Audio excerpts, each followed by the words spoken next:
Hello everyone and welcome to Mountain Lake Journal. I'm Tom Halleck. This week, the United Way of the Adirondack Region has kicked off its 2024 campaign, hoping to raise $650,000 to help its partner agencies in Clinton, Essex, and Franklin County provide critical services to individuals and families in need.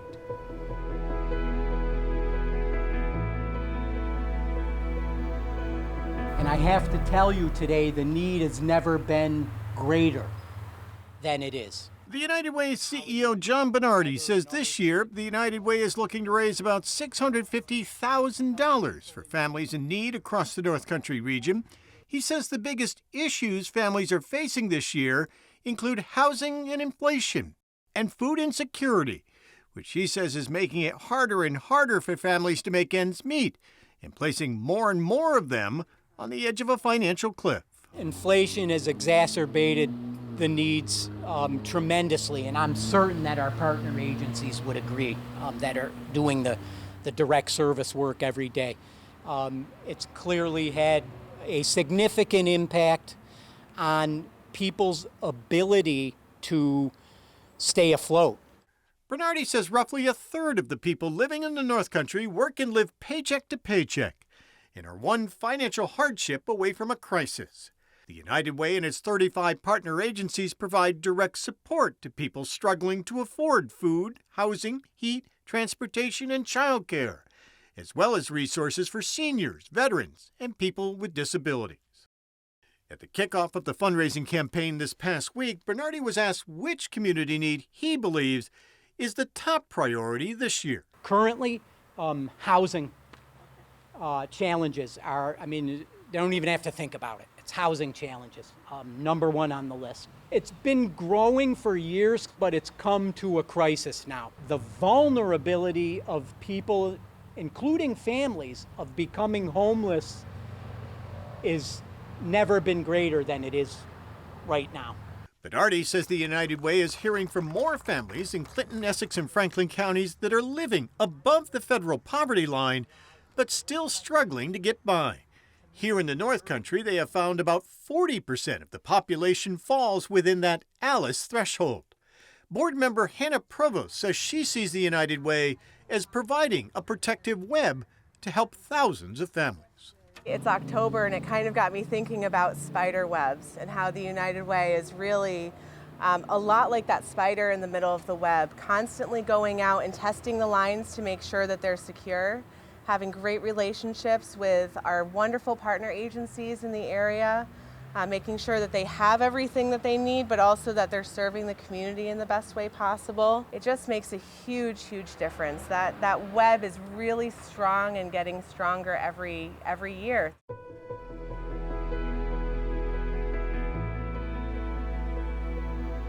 And we're joined now by John Bernardi, CEO of the United Way of the Adirondack Region. John, always good to see you. Thanks, Tom. It's wonderful to be here. The United Way is marking a milestone this year, 75 years? Yes, sir. Since 1949, the organization has been serving the region. Started in Clinton County, expanded then to Essex County, and ultimately to include Franklin County, which now creates United Way of the Adirondack Region. And still to this day, maybe even more so than ever, providing that safety net for tens of thousands of people here in the North Country. Correct, Tom. It's very important. The government services are crucial and important, but certainly government cannot meet all of the needs that people have, nor should we expect government to be able to do that. So what we represent is an opportunity to provide a network of services that are supported by private dollars, business as well, and individuals and groups throughout the region. And in doing that, we're able to create this network of services that is available for people when they need it. I think the number of people you help every year really surprises a lot of people.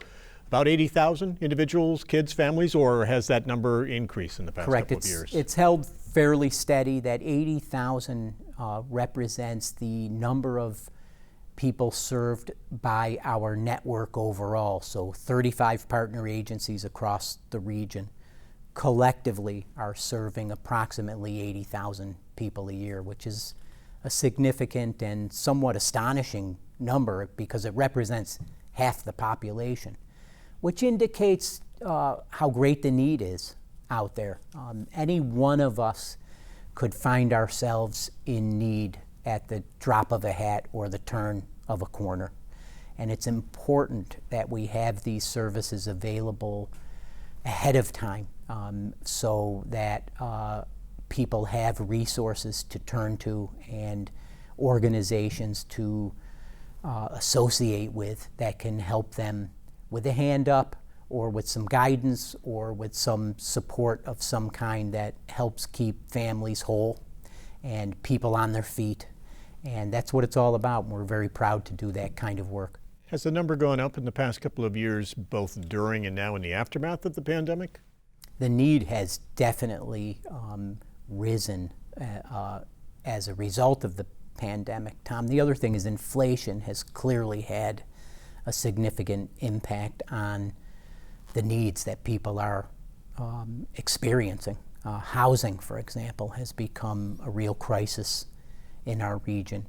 The availability of housing is part of that, and also the affordability of housing.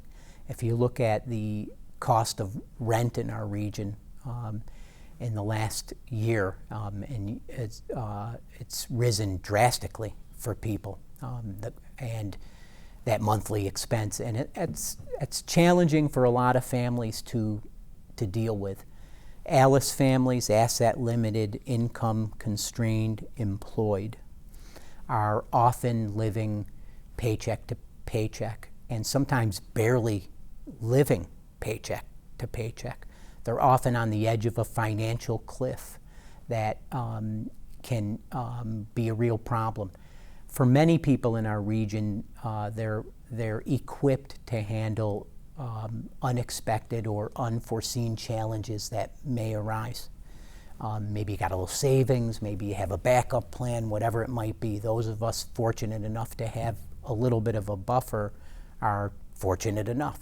But there are many, many families in our region who don't have that luxury.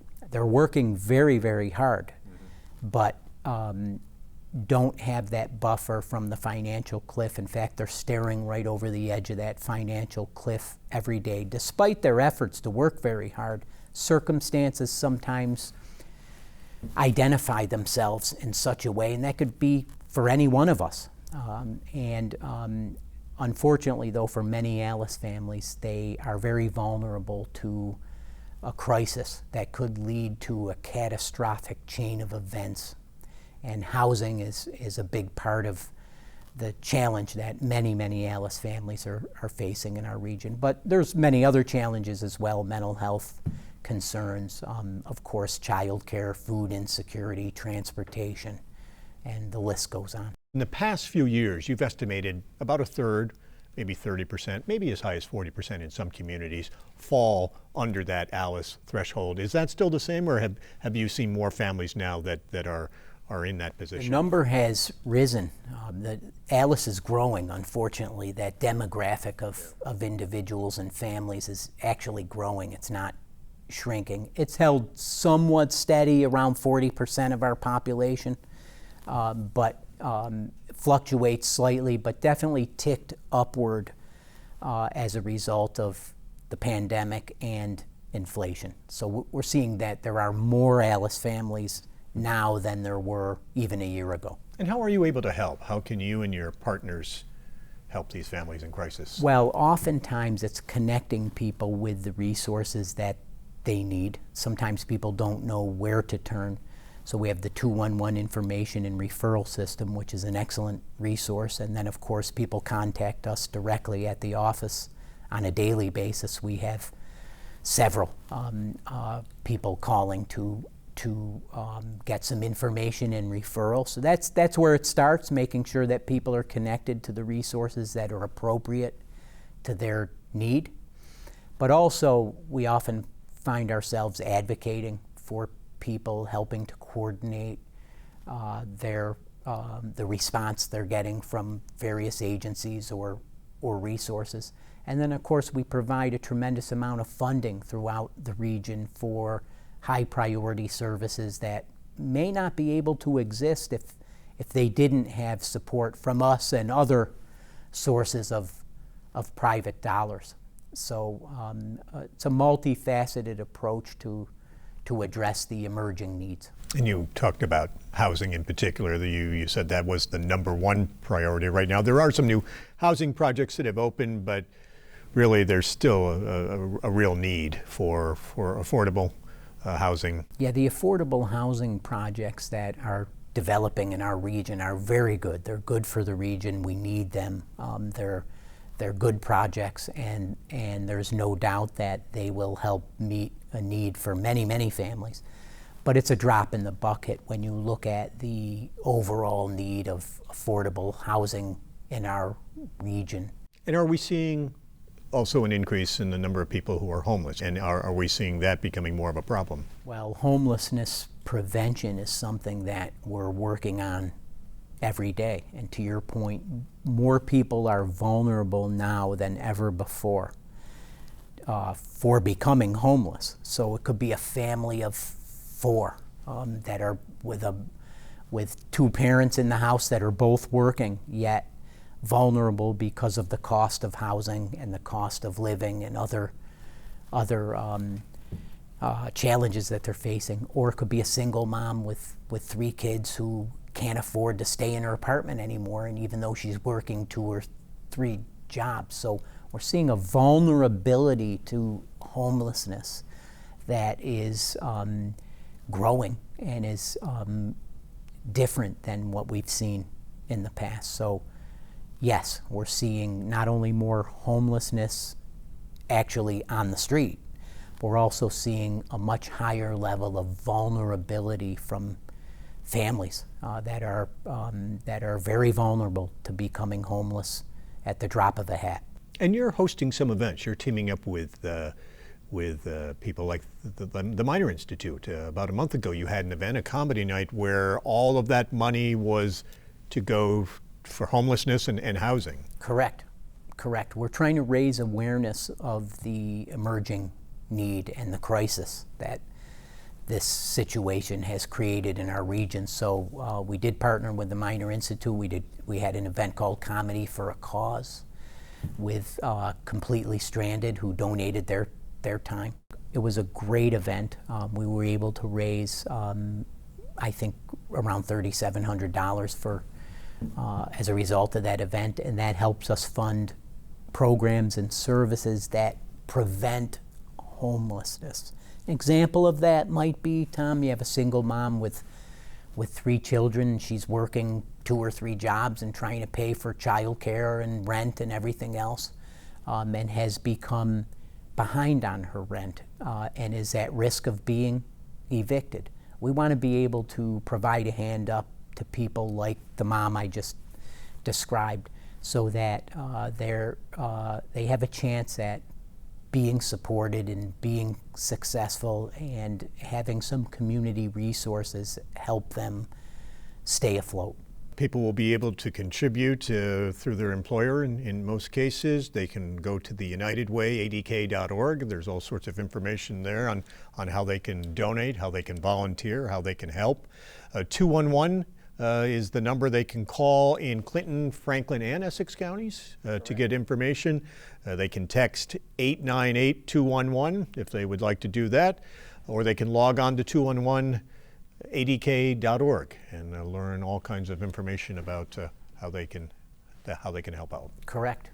John Bernardi, as always, good luck with the campaign this year, and we appreciate you taking the time to come in and see us. Thank you very much, Tom. It's an honor to be here.